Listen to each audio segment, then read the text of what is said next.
Take it in, but don't look down. 'Cause I'm on top of the world, hey. I'm on top of the world, hey. Waiting on this for a while now. Paying my dues to the dirt. I've been waiting to smile, hey. To hold it in for a while, hey. Take you with me if I can. Been dreaming of this since a child. I'm on top of the world. I've tried to cut these corners, try to take the easy way out. I kept on falling short of something. I could have gave up then, but then again I couldn't have. We've so many Irish around the world, and of course many Irish people bringing their games and culture. It has often been spoken about within the GAA and within the Irish community. Wouldn't it be nice to bring the whole Gaelic Games family together? And we had an attempt at that in Galway with the GAA International Hurling Festival some years back. But the real story began in Abu Dhabi last year when the Middle East GAA board ran the Etihad World Games. And it was wonderful to have Etihad as a sponsor. They were able to bring everybody to their hub in Abu Dhabi, and we brought people from all around the world, many of them Irish, many of them not Irish. And that sowed the seed, that really projected it onwards. And we felt last year that this was so good that we couldn't let it slip. So we felt that 2016, special year in Ireland, commemorating the events of 1916 and the birth of our nation. What better way to celebrate the birth of a nation than playing its games, celebrating its culture and bringing her emigrants and her new friends back home to Ireland. And it has happened, it has been a great success, and we're thrilled with it. Well, it's a big event for us here at UCD. GAA, as part of their marking of the centenary, decided some time ago that they wanted to host this event in Ireland.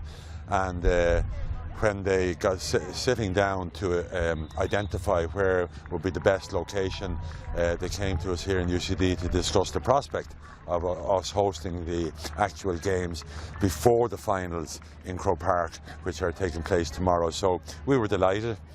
Take it on. There was a good fit with the time of the year because most, if not all, of our students are off campus, and we felt we had the resources and the facilities to host such a large event with a concentration of big numbers of people, both staying on accommodation and then playing the games during the busy schedule of 3 days.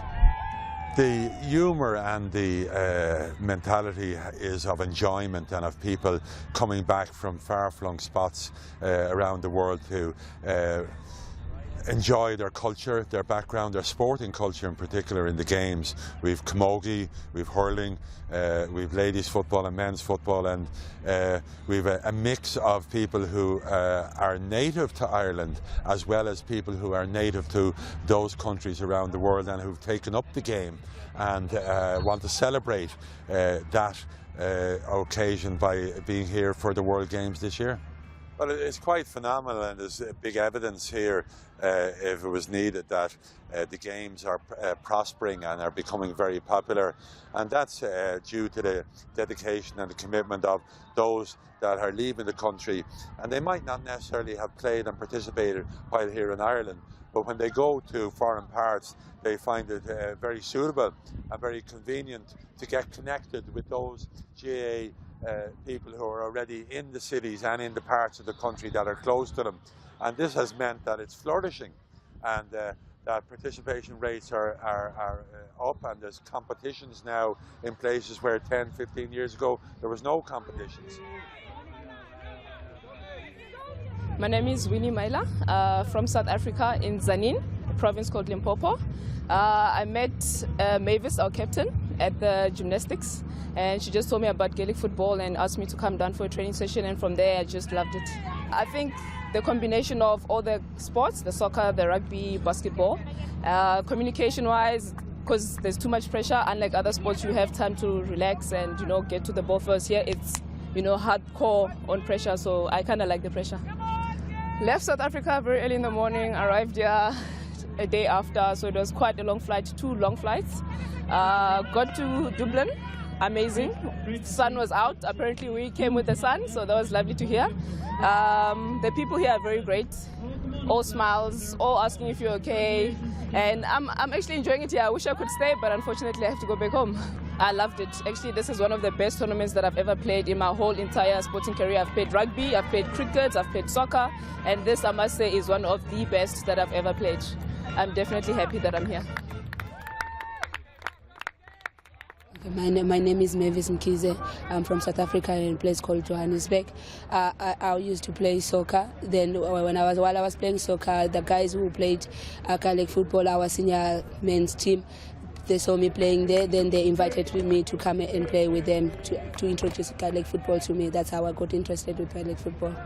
To me, I can say it's a much exciting moment because now traveling so far from Africa, coming this side, it's one of an experience that I don't think I'll ever get a chance again to come and do the same thing. So I'm feeling great with coming to play with these games and competing with all these ladies that are more experienced than us. It was a fantastic thing to experience, I can say. What I like about Gaelic football now, what I can say, the teams here, every country is so friendly. We like one family, even if we're coming from different countries, we one family. And the game itself, the rules and everything, it accommodates everyone. Because if you don't have the skill for the legs, the hands are there for you to use. If you have both, it's an advantage. That's what I can say. The skill of the game is very much different from the other sports activities. As a developing officer in South Africa, I'm one of the developing officer. We go around, we train the small kids at schools, we teach them about Gaelic football. I think in 5 years' time, Gaelic football will be well known in South Africa, and then we will be competing more. But in 5 years' time, we're going to be the champions. Trust me, whether it's an Irish sport, but we're going to be the champions of the sport. It's fabulous to see that now we have an opportunity for people in Ireland to appreciate what is happening around the world. I think many people knew that there was GAA happening, but now with the World Games here at home in Ireland, in UCD and in Croke Park on Friday, not only are the Gaelic Games spreading very strongly around the world, but the standard is quite high, and that is fabulous. I know a fella from Cavan called Mark Crossan and Seamus Byrne from Donegal. They invited me out a few weeks ago to do a few sessions with this Oman team. It was brilliant. We trained out there for a week in 40 degrees at 9 o'clock at night, unbelievable warm. The lads can't understand the weather here, the rain and the cold, but a fantastic group of fellas. I must say the GAA, this is a tribute to the GAA. This is a fantastic competition. The World Games, unbelievable for these lads. My name is Amir Mohammed Hassan Najjar. I'm from Syria. I live in Oman. I've been playing for Oman GAA for the last 3.5 years. This is my first tournament. It's my first visit to Europe overall and to Ireland. I got into this Gaelic football team because of one of my colleagues in the work. I'm a well engineer, so I was doing a training and one of the engineers plays Gaelic football, and he said come over and give it a try, and I liked it. I'm Walid Madihi. I'm from Morocco, but basically I'm playing for Middle East team. I have been working in Oman for the last 2 years, so I discovered the Gaelic from some friends. So last 6 months I have been playing this game. The weather was like different. It was a tough thing for us because the first week we need to adapt because we came from a very hot country. So Oman it was like we were 50 and we moved here to 15, 16. So the first week many of the players were having flu. So but we adapt to the weather and now we're loving it. It's looked like our winter in Morocco. So it's fine, yeah.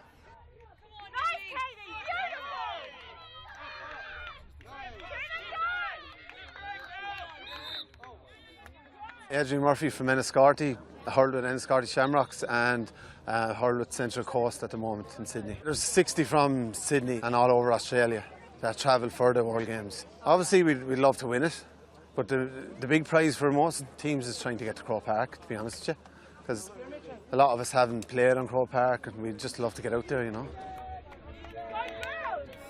My name's Ariane Parsell. I'm from Birmingham, England, and we're over playing with the Team Britain. I've played camogie since a young age, and so have the whole of the team, really. And we were given the opportunity from the Britain County Board to come over and play against the Native American team. They wanted 2 native teams playing against each other. I was about 10 years old when I started. A family friend of mine, Mick O'Hare, he said to me, you should come along training. My auntie, Noreen, she played for Kerry camogie team, so it had been in the family, so I thought, why not? I need to get involved and give it a go, and I haven't looked back since, played ever since. This is the best experience ever. James Kennedy from Middle East GAA. I'm the tour manager this year of the trip.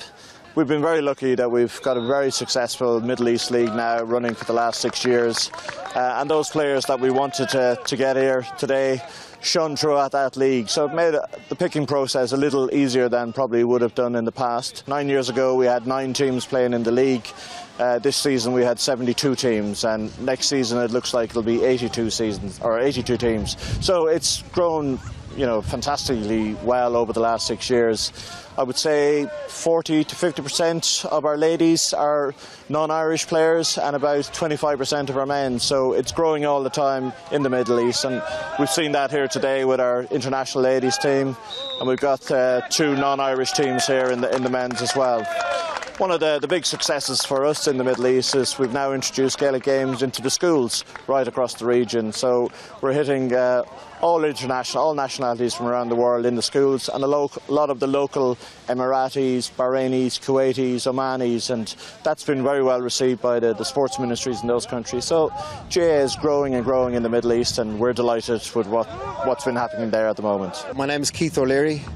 I'm with the South African Gaels based out of Johannesburg, and I'm originally from Kerry. We started preparing probably last November, December. We're meeting once a week, but probably really started training properly maybe 2-3 months ago. We had a Super League, about 5 teams, 9 aside, and we started to have a few trial games and pick the teams from that. So there's only a few Irish involved, and then there's a lot of locals who really took to the game, really seem to enjoy it, and they're going well. I think the tournament has been fantastic. I was shocked myself at the level of participation from the non-Irish.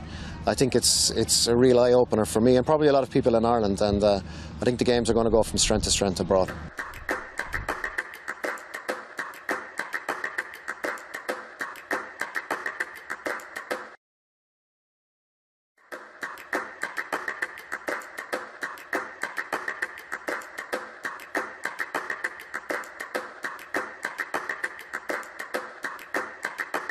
I think our involvement with the World Games started last year for the inaugural World Games, which was in our home base in Abu Dhabi. So it seemed like a natural progression for us to stay involved and get involved in taking the teams here to Dublin this year. Our partnership with the GAA started about 9 years ago when we became involved in the sponsorship of the All-Ireland Hurling Series. And it's grown really pretty much every year since then, with various sponsorships being added on, including the Etihad Skyline. We're also involved with the GAA Go, and then we've worked at grassroots level as well with the clubs here in Ireland, and also every now and again we do competitions and promotions to fly people home for semi-finals and finals. So we try to get involved as much as we possibly can right through the entire system. You know, from our perspective, it's incredible just to see the emotion that's involved with all these teams. I think we all know somebody who's living abroad. We have family and friends who are playing Gaelic games all around the world. I think it's important to really keep that connection with home. I know how important it is to them living abroad to have that connection, and I think just to see how proud they are to represent their new homes here. And I think the really incredible piece is to see those who are not Irish, have never been here before, and to see the level of the skill that they've managed to develop with our traditional games. You know, the hurling, the camogie, the ladies football, and the Gaelic football as well.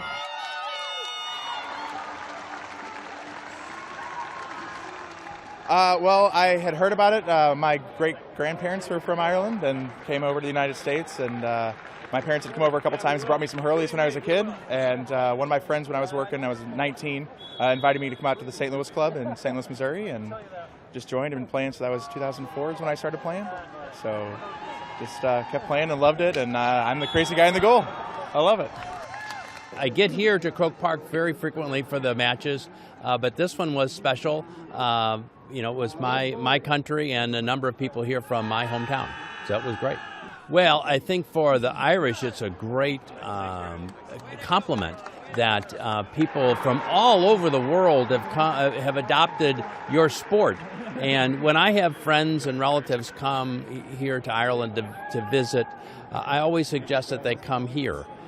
If you really want to see Ireland, you really need to come to Croke Park and be here for a GAA event.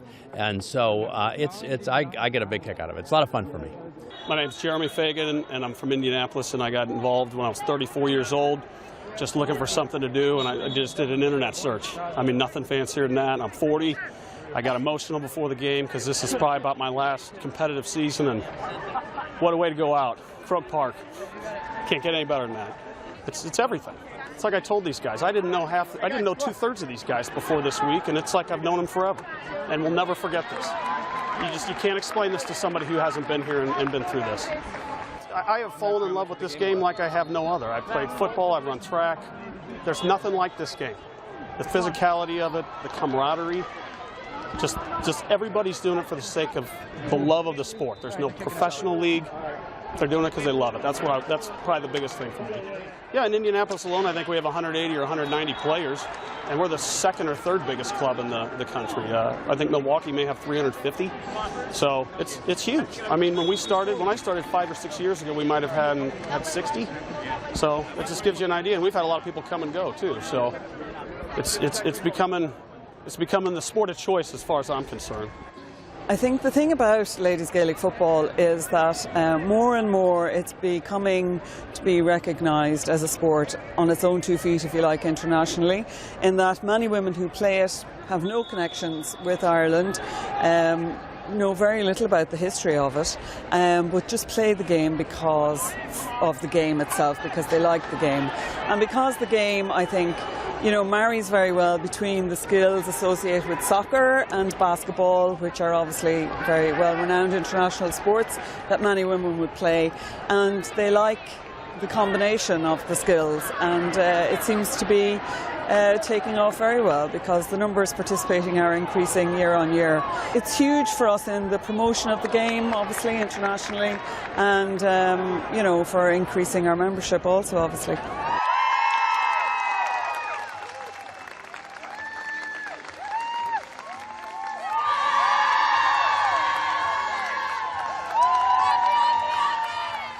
I think it's huge for us. It showcases our game, it showcases how camogie can be played by anybody. You don't need to be Irish, you don't need to have been playing since you're 2 or 3 years of age.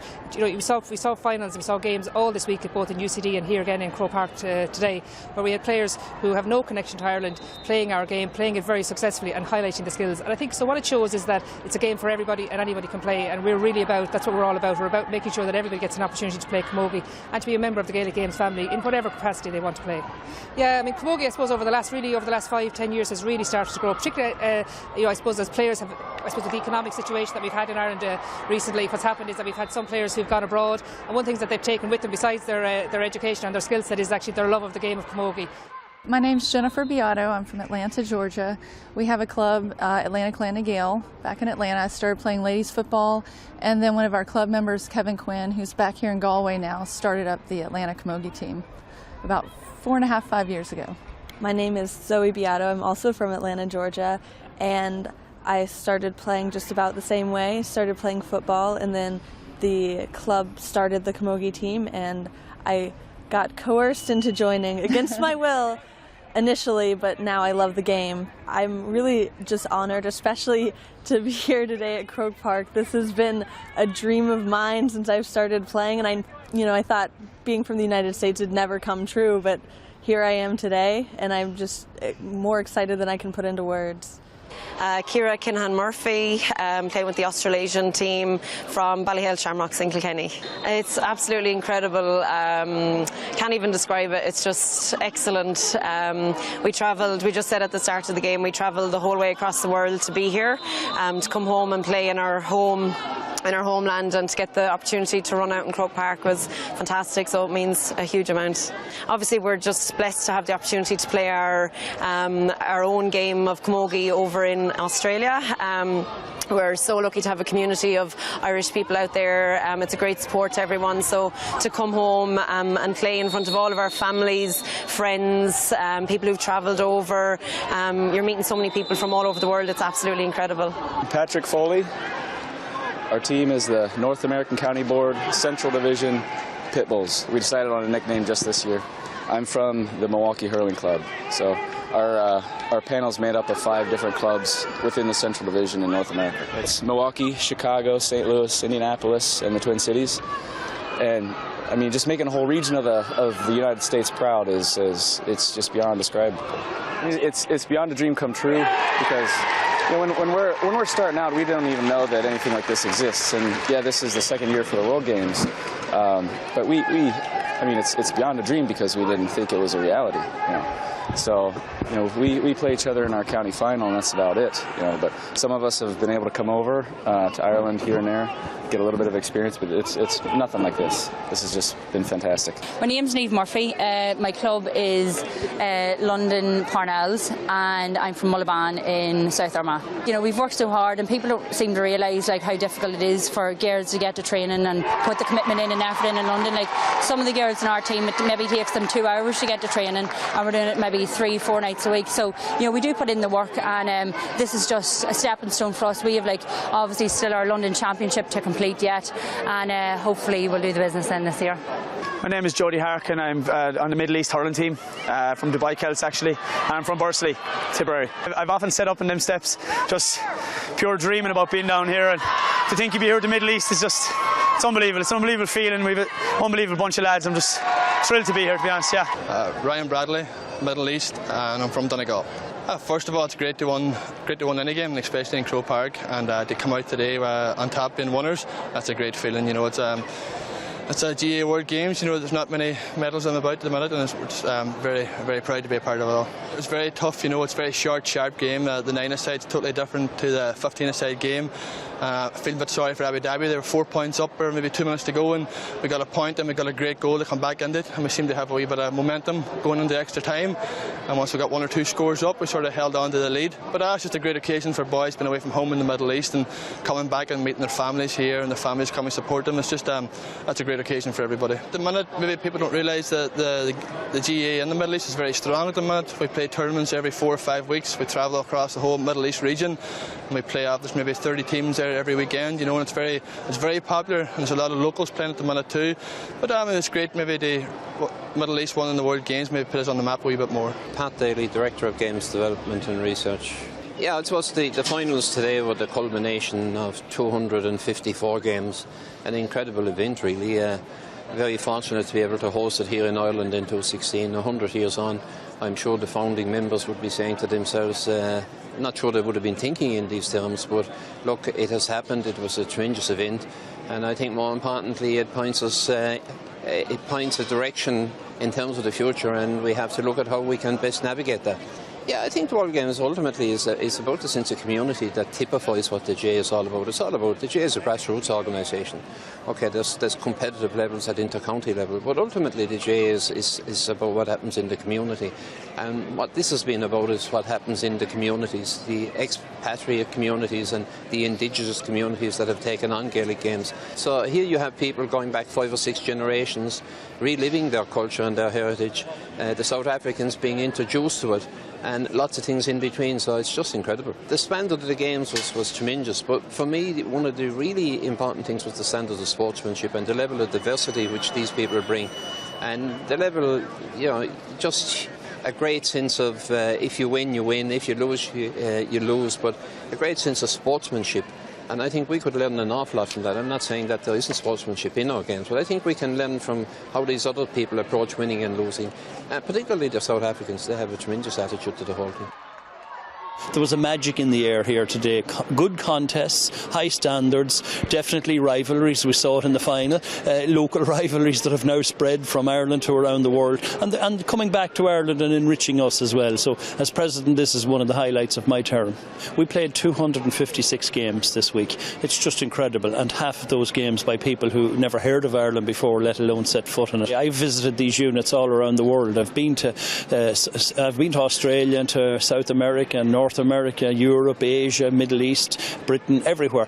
Croke Park means something so special to them. They love Gaelic games, they love the culture and the fun and the friendship, or as we say, the bit of crack. They like all of that, but they're very conscious that Croke Park is this wonderful, iconic, historic stadium where the volunteer games and the ethos of the GAA is still so special. They wanted to play in Croke Park, and I was very keen that that would happen, and I'm really appreciative of the Croke Park Stadium that they allowed us to play our 8 finals. It was unique and special, and a memorable day.